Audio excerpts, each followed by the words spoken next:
The champagne in Julian's glass cost more than most people earn in a year, but the celebration was premature. He stood on the balcony of the Ritz-Carlton, his arm around a woman who wasn't his wife, laughing at the thought of the divorce papers sitting on his desk. He thought he had committed the perfect betrayal. He thought his pregnant wife, Sophia, was at home crying over his infidelity, helpless and broken. He was wrong. While Julian was toasting to his freedom, he didn't realize that 3 hours ago, a single signature had already transferred his entire empire, his properties, and even the clothes on his back to the very woman he planned to destroy. The king was dead. He just didn't know it yet. The air in the private suite of the Four Seasons in downtown Manhattan smelled of expensive leather and heavy perfume, specifically Baccarat Rouge 540, the scent Thomas Vance had adopted ever since she started sleeping with Julian Thorne. Julian Thorne, the CEO of Thorne & Co. Logistics was a man who took up space. At 42, he had the kind of aggressive charisma that made people nervous. He was handsome in a jagged, predatory way, with silvering hair that he claimed was distinguished, but actually came from the stress of hiding assets from the IRS. Tonight, however, there was no stress, only triumph. "To us," Julian said, his voice a low rumble as he clinked his crystal flute against Thomas's. "And to the new era." Thomas smiled, her eyes crinkling at the corners. She was 26, a former marketing intern who had climbed the corporate ladder, using Julian as the rungs. She was wearing a blood-red silk dress that clung to her like a second skin, and around her neck sat a diamond choker that looked suspiciously similar to one Julian had bought for his wife's 10th anniversary last month. "Are you sure, Julian?" Thomas asked, tracing the rim of her glass. "About tomorrow. You said she's highly emotional lately." "Because of the baby," Julian scoffed, turning to look out at the city lights.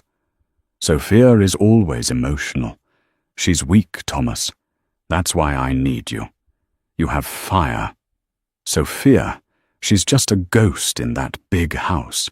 She's 7 months pregnant, swollen, tired, and completely checked out. I'm doing her a favor by leaving. She can't handle the pressure of being a CEO's wife anymore." He took a long sip of the vintage Dom Perignon. "I met with the lawyers this morning. The prenuptial agreement we signed 15 years ago is ironclad. She gets the house in the Hamptons and a monthly stipend. That's it. The company, the accounts, the offshore holdings, they stay with me." Thomas's eyes gleamed. "And the board, won't they care that you're leaving your pregnant wife for me?" "The board cares about profits," Julian said dismissively. "We just closed the deal with the frantic merging of the logistics sector in Asia. Stock is up 12%. I am untouchable." He reached into his jacket pocket and pulled out a velvet box. He hadn't planned to do this tonight, but the adrenaline of the secret was intoxicating. He snapped it open. Inside sat a canary yellow diamond, massive and vulgar. "Thomas," he said, watching her gasp. "Once I serve Sophia the papers tomorrow morning, I'm a free man. I want you by my side when we announce the rebranding, not as my assistant, as my partner."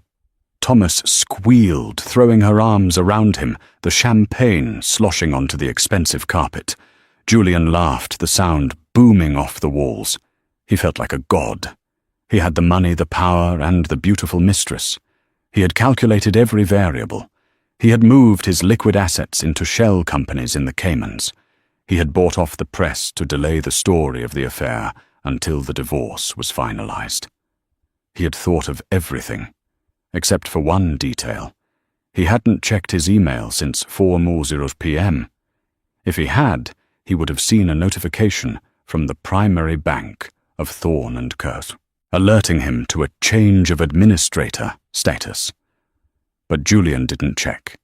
He just kissed Thomas, oblivious to the fact that the diamond he just gave her had been purchased with a credit card that was, as of 20 minutes ago, declined. 10 miles away, in the sprawling estate in Greenwich, Connecticut, the atmosphere was very different. There was no music, no champagne. The house was dark, save for the light from a single study on the ground floor. Sophia Thorne sat behind the massive mahogany desk that Julian usually claimed as his throne. She was 38, heavily pregnant, her hands resting protectively over the swell of her belly. She wasn't crying.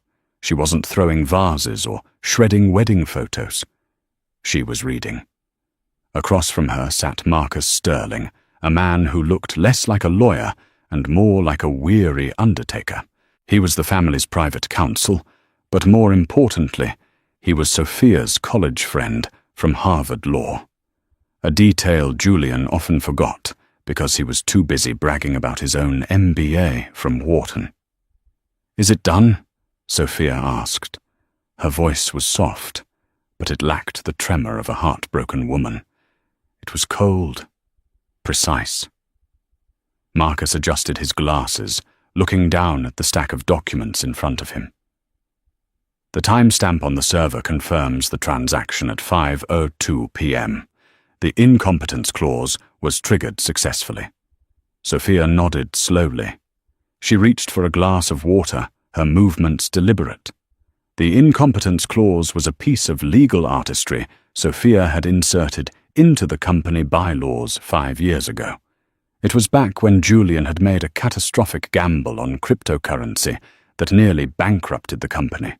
To save face and get a bailout from Sophia's family trust, he had signed a document granting Sophia emergency power of attorney and total asset control in the event that he was deemed reckless to the detriment of the family estate. At the time, Julian had laughed it off.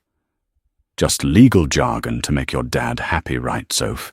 he had said, signing it without reading the appendix.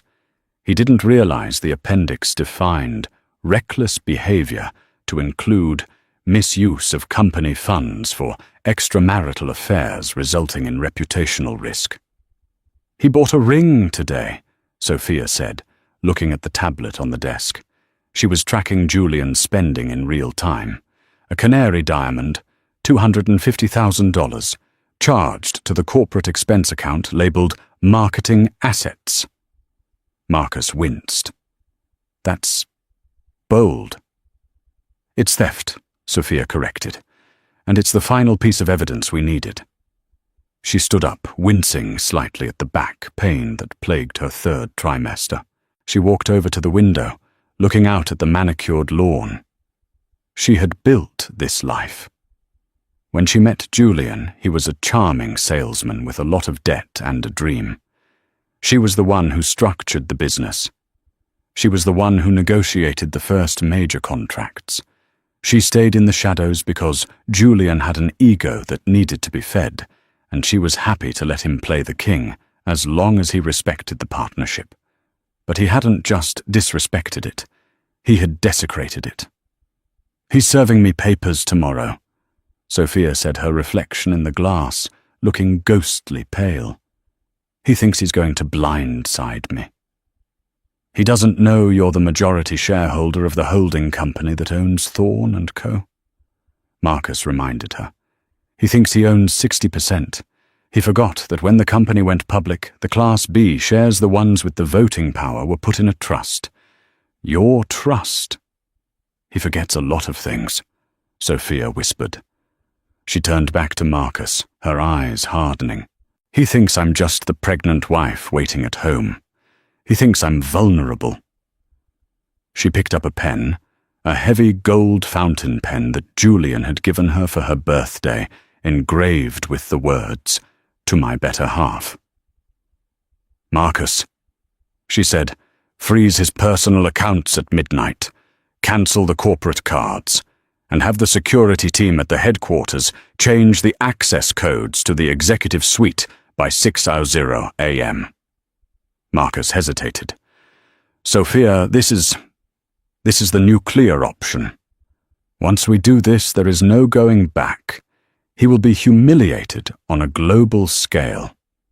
Sophia looked down at her wedding ring, twisted it once, and then slowly slid it off her finger.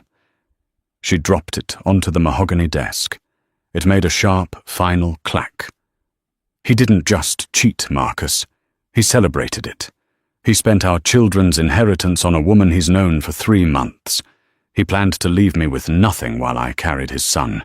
She looked up, and for the first time, a dark, terrifying smile touched her lips. I'm not destroying him, Marcus. I'm just correcting a clerical error. Julian isn't a billionaire. He's just an employee. And I think it's time for his performance review. The sun rose over New York City with a blinding brilliance, unaware that it was shining on a dead man walking. Julian woke up in the suite at the Four Seasons feeling fantastic. Thomas was still asleep, her hair fanned out over the pillows. He showered, humming a tune, and dressed in his best Navy bespoke suit. Today was the day. He checked his phone. Oddly, there were no emails. Usually his inbox was flooded by 7:00 a.m. Must be a server issue, he thought, unbothered. He tried to call his driver, but the call failed. No service. In the middle of Manhattan, he used the hotel room phone to call the front desk. This is Mr. Thorne in the presidential suite. Send my car around. Mr. Thorne. The receptionist's voice was icy. We were actually just about to call you. There seems to be an issue with the card on file for the room. Julian laughed, adjusting his cufflinks. Don't be ridiculous. It's a black card. Just run it again. We have, sir. 6 times. It's reporting as lost or stolen. And, sir, we've been instructed to ask you to vacate the suite by 10:00 a.m. The booking was cancelled by the primary account holder. Julian froze. I am the primary account holder. Actually, sir, the account is under Thorne Industries, and we received a call from the CFO's office this morning. A cold prickle of unease started at the base of his neck. He hung up the phone. Clerical error, he told himself. Just some incompetent idiot in accounting. He woke Thomas up. We're leaving. Now. But breakfast, she mumbled. Now, Thomas, he snapped. They took a taxi to the Thorne and Cumber headquarters. Julian was fuming. He would fire the CFO. He would fire the bank manager. He would fire everyone. When the taxi pulled up to the gleaming glass skyscraper that bore his name, Julian felt a surge of pride that calmed him. My tower. My empire. He marched through the revolving doors, Thomas trailing behind him, in oversized sunglasses, looking confused. Julian headed straight for the private elevator that led to the 50th floor. He pressed his thumb against the biometric scanner. Beep. Access denied. He frowned and pressed it again, harder. Beep. Access denied. What is going on? Thomas whispered, looking around. The security guards in the lobby men, Julian had hired men he knew by name, were watching him. They weren't saluting. They weren't opening doors. They were standing in a formation that looked suspiciously like a blockade. Hey, Mike! Julian yelled at the head of security. Fix this elevator. It's broken. Mike, a burly former Marine, walked over. He didn't smile. Mr. Thorne, I'm afraid I can't let you up. Excuse me. Julian's face turned red. I own this building. Not according to the memo we received at 6:00 a.m., Mike said, keeping his voice level. You've been placed on administrative leave pending an internal investigation. Your access passes have been revoked. Administrative leave? Julian laughed, a high-pitched, hysterical sound.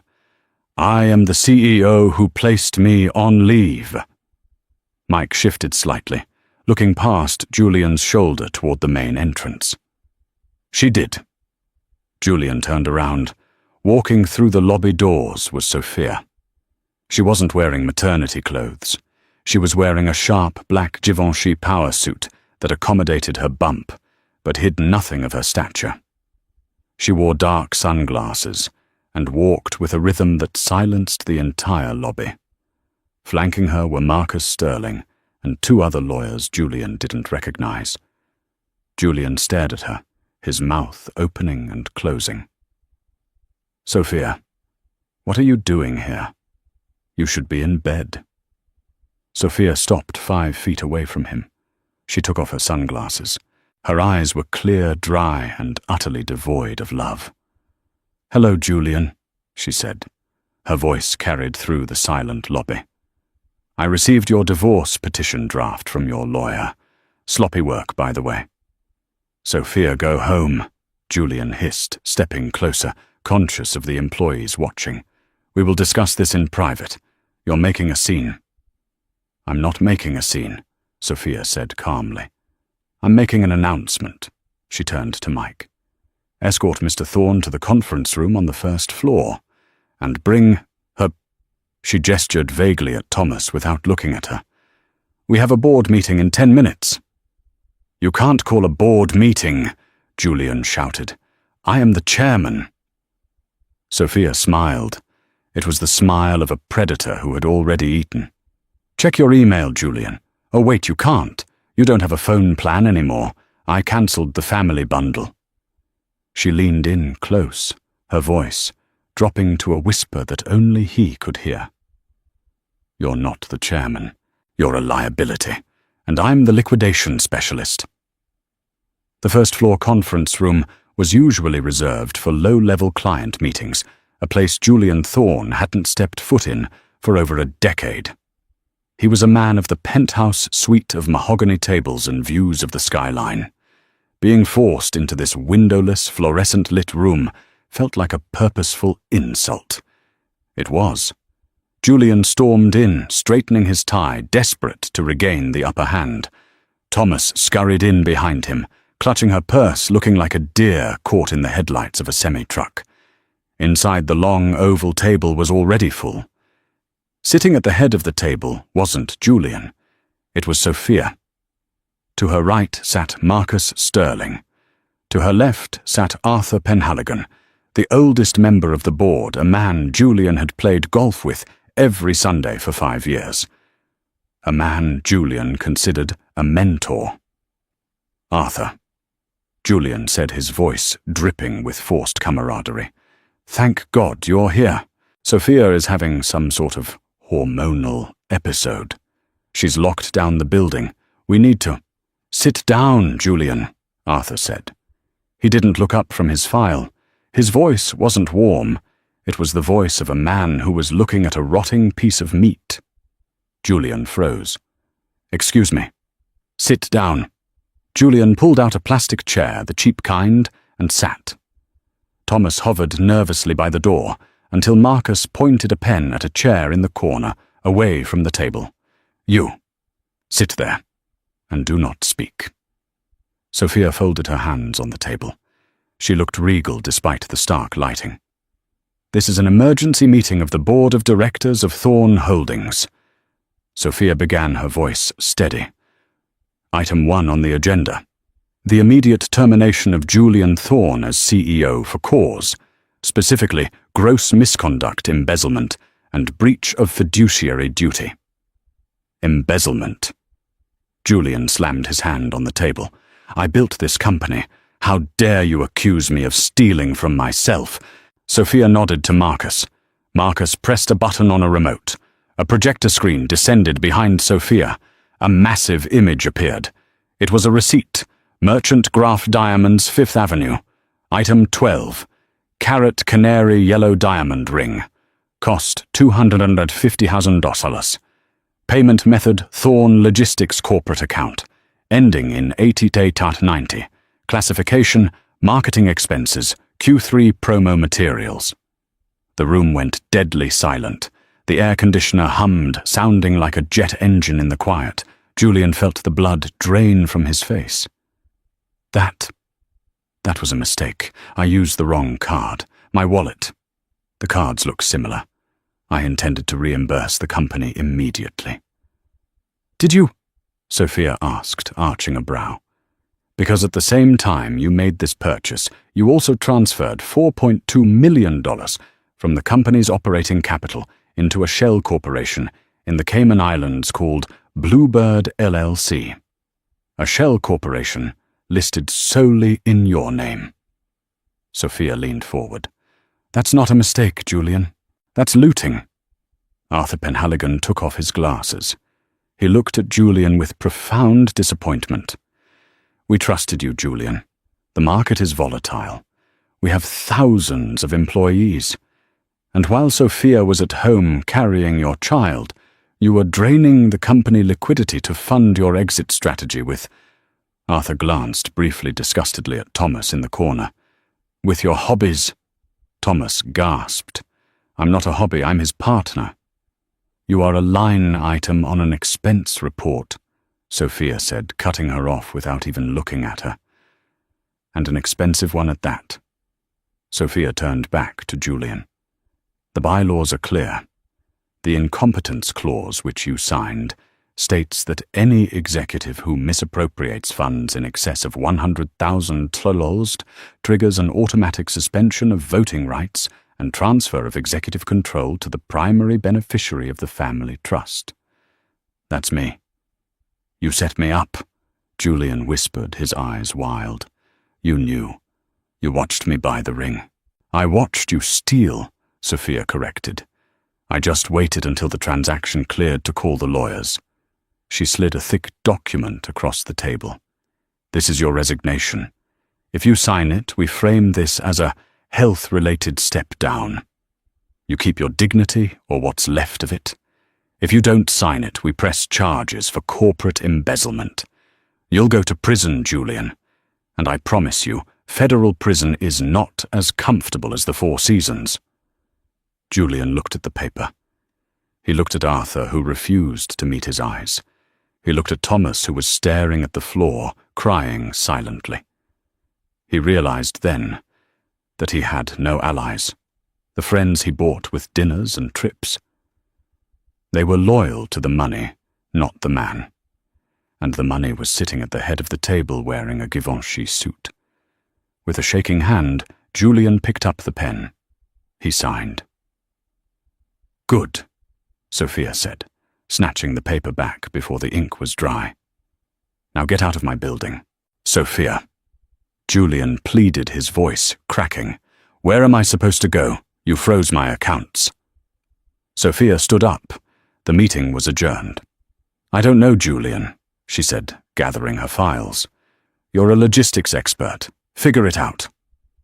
It began to rain as Julian and Thomas stepped out onto the sidewalk. It wasn't a romantic movie rain.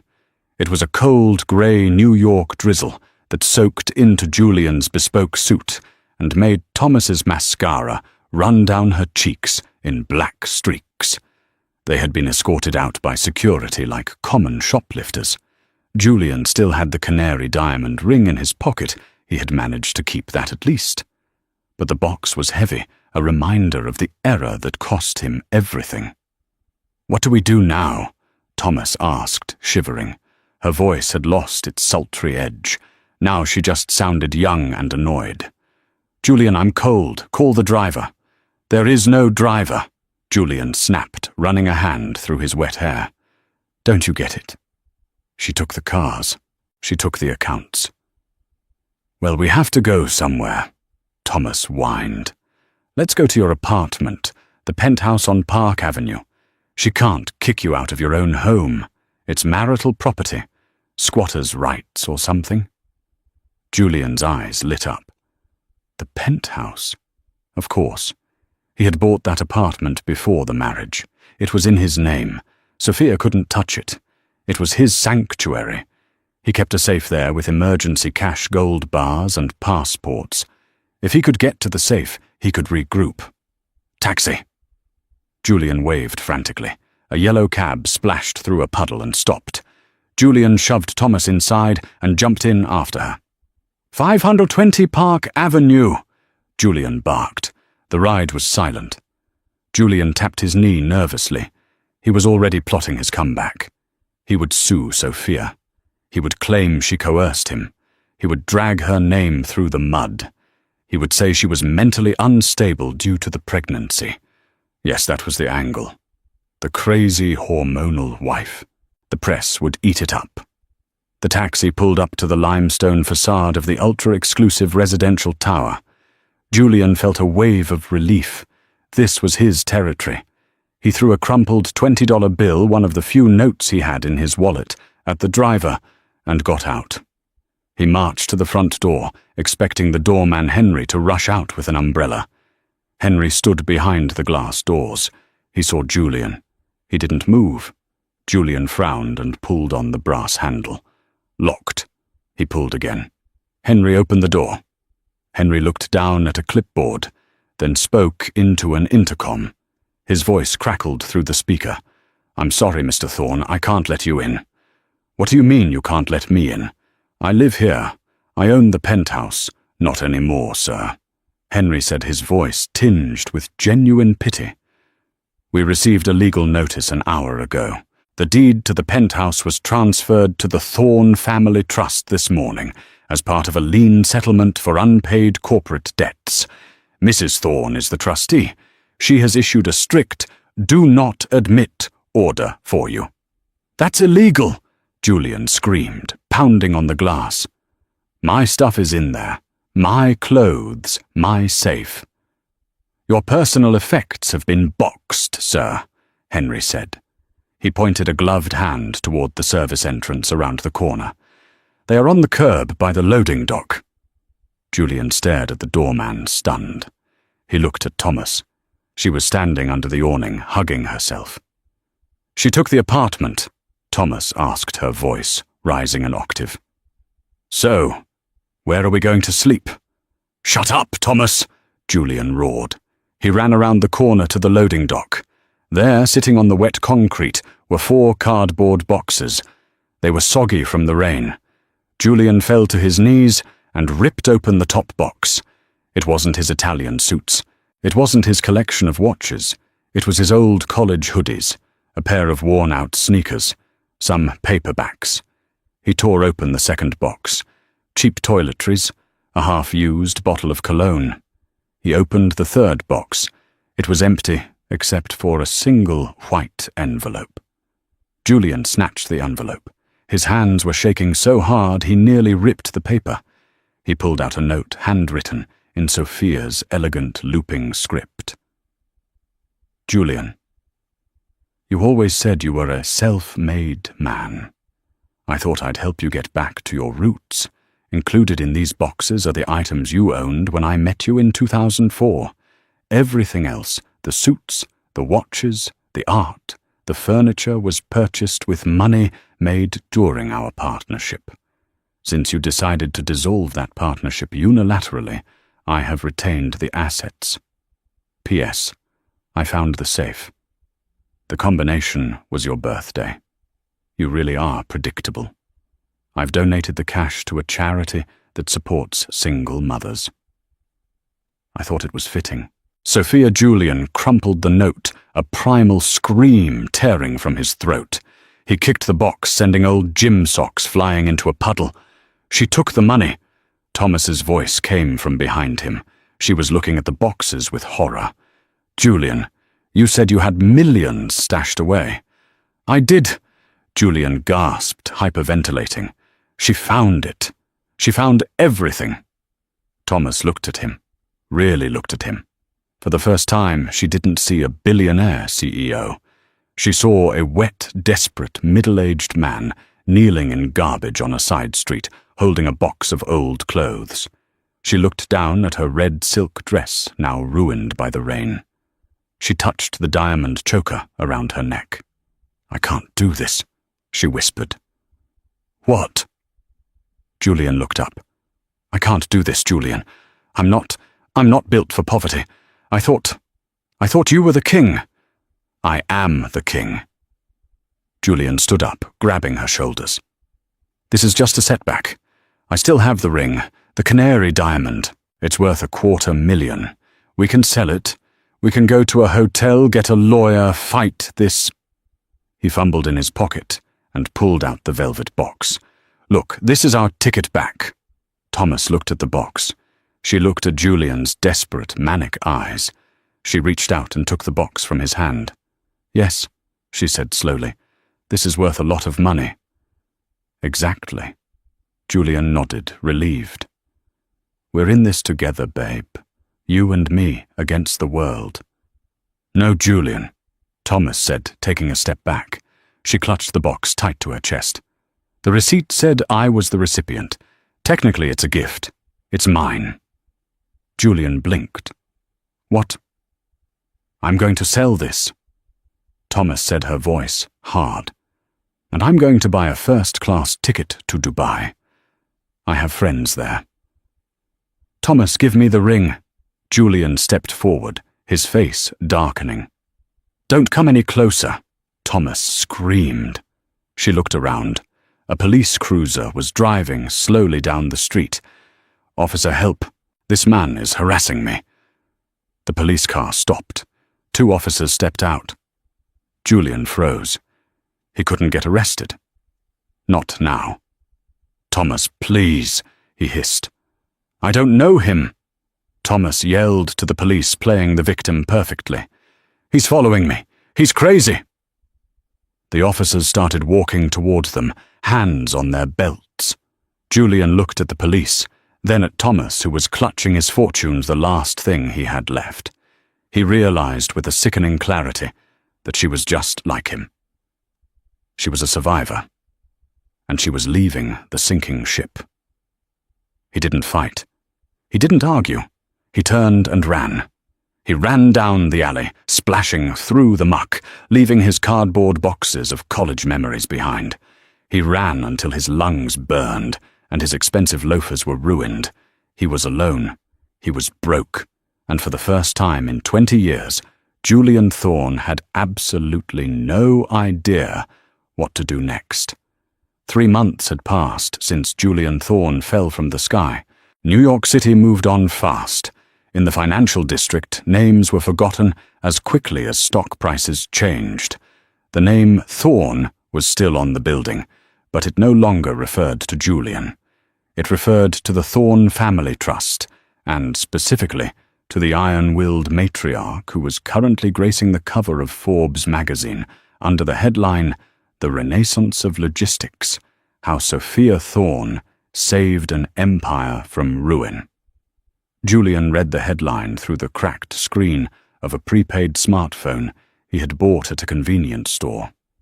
He was sitting in a cramped, mildew-scented studio apartment in Queens, located above a noisy laundromat. The room was a far cry from the penthouse on Park Avenue. There was no marble, only peeling linoleum. There was no view of the skyline, only a view of a brick wall and a rusted fire escape. Julian had hit rock bottom, but he hadn't bounced. He had splattered. After Thomas had abandoned him to the police, who released him after confirming the harassment was just a domestic dispute Julian had tried to rally. He was arrogant enough to believe that his skills were transferable. He was a CEO, after all. He knew how to run things. But he had underestimated the thoroughness of Sophia's revenge. In the first week, he had walked into the offices of Vanguard Logistics, his biggest competitor. He had a meeting with their CEO, David Cross, a man Julian had ruthlessly undercut for years. Julian expected a job offer, a consultancy role, perhaps a VP position. He thought Cross would want his secrets. Cross had met him, but not in a boardroom. He met him in the lobby, standing next to security. "I can't hire you, Julian," Cross had said, looking at Julian's fraying cuffs with amusement. "Why not?" Julian had demanded. "I know the Thorne supply chain better than anyone. I can give you their Asia contracts." "You don't have the Asia contracts," Cross laughed. "Sophia renegotiated them last week. She offered better terms and transparency. But that's not why I can't hire you." Cross pulled out his phone and showed Julian an email. It was a digital dossier sent to every major executive recruiter and logistics firm in the Fortune 500. Subject: professional audit of Julian Thorne. Attached was a forensic accounting report detailing every dollar Julian had siphoned, every bribe he had paid, and every corner he had cut. It wasn't just a burn book. It was a radioactive warning label. "She didn't just fire you, Julian," Cross said, shaking his head. "She audited you. If I hire you, my compliance officer will quit and my stock will tank. You're toxic asset class. You're uninsurable." That was the moment the door closed. Julian was blacklisted. Now, sitting in his squalid apartment, Julian looked at the Forbes cover again. Sophia looked beautiful. She was glowing, and in the article buried in the third paragraph was the news that shattered him more than the poverty. Mrs. Thorne, who took the reins just weeks before giving birth, welcomed a healthy baby boy, Leo, earlier this month. She describes him as the future of the company and the love of my life. Leo. He had a son who was named Lion. A son who would grow up in the mansion Julian had bought, playing on the lawns Julian had mowed, inheriting the empire Julian had built. And Julian wasn't even a footnote in the birth announcement. A knock on the door startled him. "Rent's due, Thorne," the landlord yelled from the hallway. "And stop using the neighbor's Wi-Fi or I'm calling the cops." Julian checked his wallet. He had $40 left from selling his cufflinks. He needed a job, not a COO job, not a consultant job, just a job. He put on his only remaining jacket, the one from the day of his eviction, now stained and wrinkled, and walked out into the cold rain. He walked past the skyscrapers he used to look down on. He walked until his feet blistered. He ended up at a warehouse district in Brooklyn. A massive distribution center hummed with activity. Trucks were loading and unloading. It was the industry he loved. The smell of diesel and cardboard felt like home. He walked into the hiring office. A tired-looking manager with a clipboard looked him up and down. "We're looking for forklift operators," the manager grunted. "Night shift, minimum wage. No benefits for the first 6 months." I have experience in logistics," Julian stammered. "I used to run operations." "I don't care if you used to run NASA," the manager spat. "Can you lift 50 pounds and pass a drug test?" Julian swallowed his pride. It tasted like ash. "Yes," he whispered. "Fill out this form. You start tonight at 10:00 p.m. Don't be late." Julian took the pen. As he signed his name on the line for entry-level associate, he realized the cruel irony. The warehouse bore a logo on the wall, a blue globe with a gold T. It was a subsidiary of Thorne & Co. Julian Thorne was now working for his ex-wife, moving boxes in a warehouse he had technically approved the construction of 5 years ago. He was a cog in the machine he used to drive. The warehouse in Brooklyn smelled of wet cardboard diesel fumes and the sour desperation of men who had nowhere else to be on Christmas Eve. Julian Thorne stood by the loading bay, his breath pluming in the frigid air. It had been 14 months since the boardroom massacre. 14 months since he had worn a bespoke suit. 14 months since anyone had called him Sir without adding a sneer behind it. He adjusted the collar of his uniform, a stiff synthetic navy jacket with a reflective strip across the chest. The patch on the left breast read, "Thorne Logistics White Glove Service." Beneath it, embroidered in cheap white thread, was the name Julian. Just Julian. In this world he didn't have a last name. Last names implied lineage, and Julian had been scrubbed from his own history. "Hey, Hollywood," the dispatcher, a man named Miller with a neck tattoo and a grudge against the world, barked from the plexiglass booth. "Stop daydreaming. You got one more run." Julian winced. His lower back throbbed, a permanent reminder of the 12-hour shifts lifting crates. "Miller, my shift ended at 6. It's Christmas Eve. I have plans." He didn't have plans.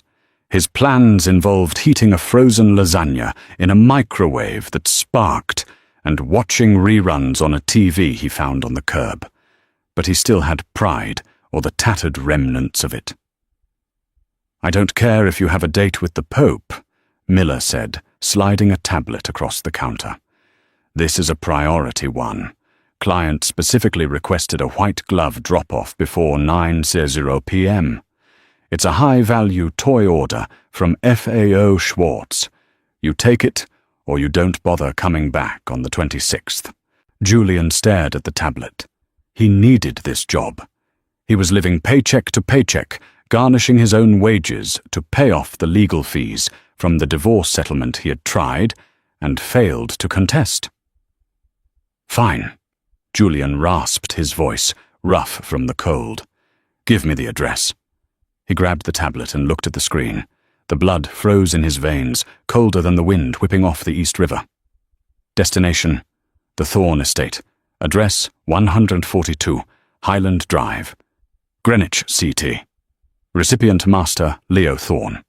Instructions: do not leave at gate. Hand deliver to resident. The world tilted on its axis. "Miller," Julian whispered, his hand shaking. "I can't do this one. Send Ramirez. Send anyone else." "Ramirez is drunk," Miller grunted, not looking up. "And you're the only one approved for the Greenwich zone. You know the area, don't you, rich guy? Like you used to be." Miller laughed, a cruel, hacking sound. He knew who Julian was. Everyone at the warehouse knew. Julian was the cautionary tale, the jester in their court of blue-collar misery. Julian took the keys to the van. He had no choice. The drive north was a slow, agonizing descent into madness.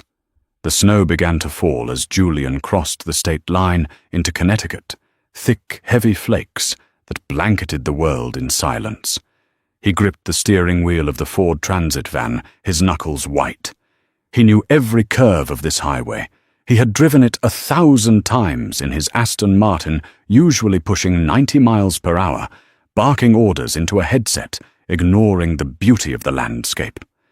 Now he was chugging along in the slow lane invisible. As he exited the highway and turned onto the winding roads of Greenwich, the ghosts started to appear. There was the country club where he had cheated on his handicap. There was the French bistro where he had taken Thomas for dinner 3 weeks before the crash, telling her he was the master of the universe. Every house he passed was a fortress of wealth, glowing with golden light wreaths adorning the massive oak doors. It was a world he had been exiled from, a paradise he had torched with his own arrogance. He turned onto Highland Drive. The tires crunched over the fresh snow, and then he saw it. The estate. His estate. It looked different. Better. When Julian lived there, the house had been imposing a cold monument to his success. The hedges were always cut severely. The lights were stark and modern. Now the house looked alive. Soft, warm lights draped the massive columns. A giant Christmas tree was visible through the double-height windows of the great room, its ornaments shimmering. There was a snowman built in the front yard, slightly lopsided, wearing an old scarf. Julian felt a physical pain in his chest, a sharp, twisting agony that had nothing to do with his bad back. He pulled the van up to the massive iron gates. He reached for the keypad. He knew the code, 0824. His birthday. He punched it in. Buzz. Error. He tried again. Buzz. Error. Of course. She had changed it. He was a stranger here. He pressed the intercom button. His heart hammered against his ribs like a trapped bird. "Delivery," he said, his voice sounding thin and pathetic in the vast silence of the night. "White glove service for the Thorne residence." There was a pause. Then the gates clicked and swung open silently. Julian drove up the long, winding driveway, the van's headlights cutting through the swirling snow. He parked away from the front entrance, ashamed to have the rusted, salt-stained delivery vehicle sitting on the pristine cobblestones. He walked to the back of the van and retrieved the package. It was a large box wrapped in vintage red paper with a gold ribbon. The manifest said it was a handcrafted rocking horse. He walked up the steps. The steps he had walked up 1,000 times. He remembered carrying Sophia up these steps on their wedding day. He remembered stumbling up them drunk the night he decided to start the affair. He stood before the massive mahogany door. He raised his hand to knock, but his fist hovered in the air. He wanted to run. He wanted to drop the box and flee back to the city, to his anonymity, to his misery. But he couldn't. He had to sign off the delivery. He knocked. 3 distinct raps. Thud, thud, thud. Seconds turned into hours. He heard footsteps inside. Not the heavy clack of heels Sophia used to wear when she was playing the part of the trophy wife. These were soft footsteps. The door opened. Warmth rushed out, smelling of cinnamon pine and wood smoke. Standing in the doorway was Sophia. Julian forgot how to breathe. She was wearing a simple cream-colored cashmere sweater and jeans. Her hair, which she used to wear in a severe, tight bun, was loose, falling in soft waves around her shoulders. She held a glass of red wine in one hand. She looked younger. She looked softer. She looked happy.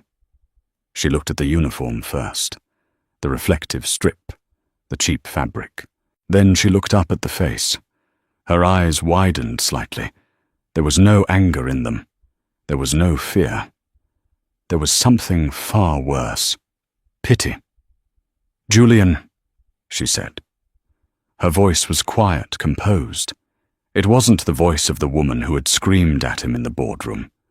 It was the voice of someone who had healed. "Sophia," Julian croaked. He cleared his throat, trying to summon a shred of dignity. "I have a delivery for the boy." He held out the box. His hands were red and chapped, the nails cracked from manual labor. He saw her eyes drift to them, then back to his face.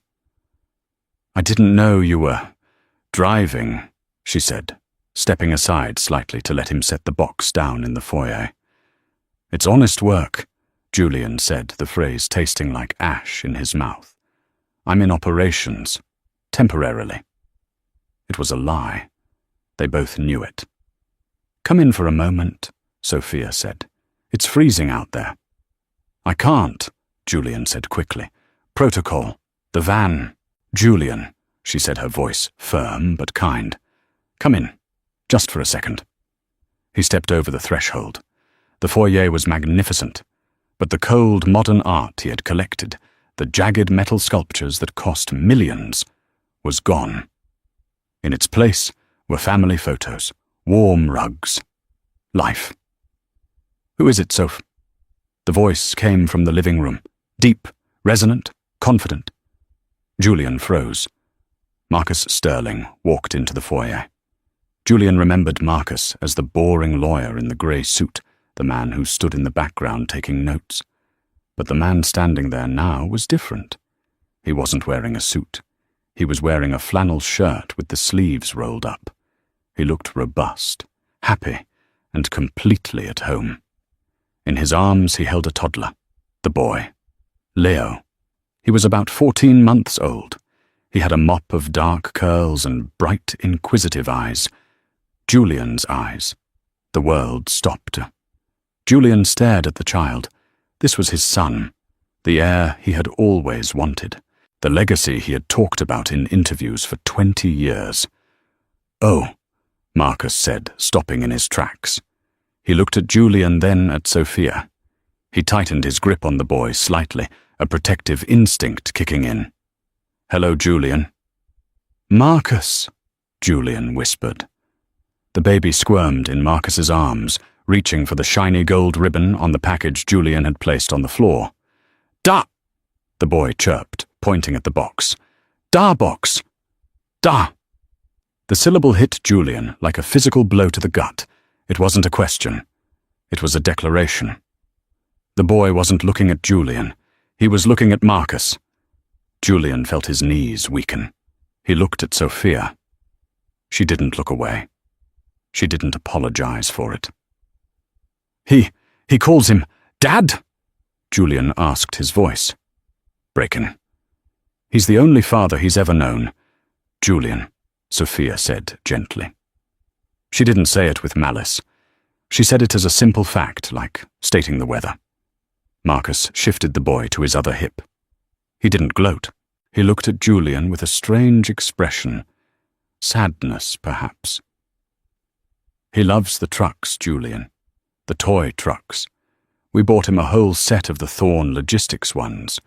He points at them and laughs. The irony was suffocating. His son played with toy versions of the trucks Julian was now driving for minimum wage. I need a signature, Julian said abruptly. He couldn't be here. The warmth of the house was burning him. The sight of Marcus, his lawyer, his friend, his replacement holding his son was too much for the human mind to process. He fumbled for the tablet attached to his belt. His hands were shaking so badly he dropped the stylus. Marcus stepped forward and picked it up. He handed it to Julian. Here, Marcus said softly. Just sign it. Julian snapped aggressive because he was about to cry. I have other stops, I'm busy. Marcus signed the tablet. Marcus Sterling. He handed it back. You look tired, Julian. Are you okay? I'm fine. Julian lied. I'm climbing back up. You know me. I always land on my feet. He looked around the foyer one last time. He looked at the crystal chandelier he had picked out in Italy. He looked at the woman he had vowed to love, and then discarded. He looked at the boy, who had his eyes but another man's heart. This was mine, Julian whispered almost to himself. All of it. Sophia heard him. She stepped closer, her voice low so Marcus and the baby wouldn't hear. No, Julian, she said. The house was yours. The money was yours. But the home, you never owned that. You were just a guest here. And guests have to leave eventually. She reached into her pocket and pulled out an envelope. I knew it might be you, she said. When I saw the tracking update, I had a feeling. She pressed the envelope into his hand. Take it. I don't need your charity, Julian hissed, pulling back. It's not charity, Sophia said. It's a buyout. Julian frowned. What? It's a check for your remaining shares in the shell company you tried to hide in the Caymans. We liquidated it last week. It's not millions, Julian. The lawyers took most of it. But it's enough. Enough to move somewhere new. Enough to stop driving that van. Enough to start over if you're brave enough to be someone else. Julian looked at the envelope. It felt heavy. Why? He asked. After everything I did to you, why? Sophia looked back at Marcus and Leo. The baby was laughing as Marcus tickled his stomach. Because I won, she said simply. And the winner can afford to be gracious. I have everything I ever wanted, Julian. And I realized that keeping you in the dirt doesn't make my life any higher. It just keeps the dirt around. She opened the door. The cold wind swirled in, breaking the spell of the warm foyer. Goodbye, Julian. Don't come back. There's nothing for you here. Julian stood there for a long moment. He looked at his son one last time. Leo didn't even notice him leaving. He was too busy tearing the red paper off the box. Julian turned and walked out. The door clicked shut behind him. The sound was final. Absolute. It was the sound of a vault locking. He walked down the steps, the snow crunching under his boots. He climbed into the freezing van. He sat there shivering, the envelope sitting on the passenger seat. He tore it open. It was a cashier's check. $50,000. To the old Julian Thorne, this was the price of a night out. It was a bottle of wine. It was a suit. To this Julian, it was a lifeline. It was a year's rent. It was a way out of the warehouse. But as he looked at the check, he realized something terrifying. He could take this money, go to Ohio or Florida, change his name, and open a small hardware store. He could survive. But he would never, ever be the king again. He started the engine. The van sputtered and coughed before roaring to life. He looked in the rearview mirror. Through the window of the great room, he could see the scene like a Norman Rockwell painting. Marcus was sitting on the floor, helping Leo assemble the rocking horse. Sophia was leaning against the doorframe, watching them with a smile that Julian had never earned. He put the van in gear. "Merry Christmas," he whispered to the empty cab. He drove down the driveway, the gates opening, to let him out, expelling him from paradise. He turned onto the dark road, the tail lights of the van fading into the swirling white void of the storm. Julian Thorne drove into the night, a man with $50,000 in his pocket and a hole in his soul the size of the world. He had delivered the package. The transaction was complete. The account was closed. And that is the story of Julian Thorne. In the end, he didn't lose his fortune because of a signature or a legal loophole. He lost it because he never understood the value of what he held. He traded a lifetime of loyalty for a moment of thrill.